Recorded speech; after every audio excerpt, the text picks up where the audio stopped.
Қайырлы күн достар, бүгін біз осындай қытырлақ вафли жасап көрсететін боламыз. Каналымызға тіркеліп, лайк басып, комментарий жазып кетіңіздер.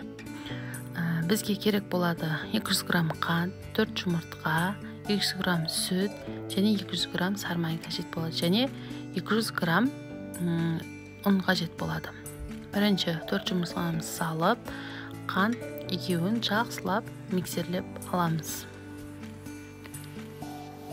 Сармаймыз өте ыстық болмау керек, себебі жұмыртқамызды пісіріп жіберуі мүмкін. Енді сүтімізді, сармаймызды құйып, жақсылап араластырып аламыз.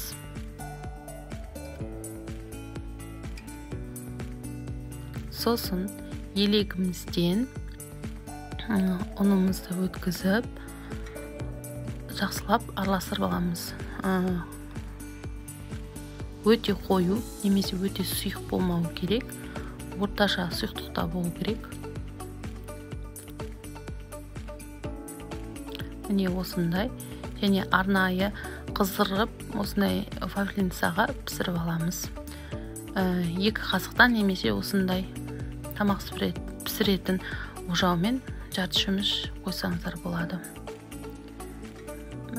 Құйған соң кішкене басып тұру керек, сонда әдемі тегіс болып шығады. Міне қызарғанша пісіріп аламыз.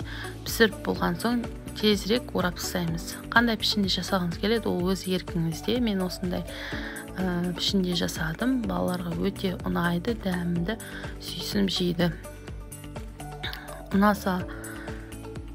Ұнаса лайк басып, комментарий жазып, пікір қалдырып кетіңіздер. Рахмет.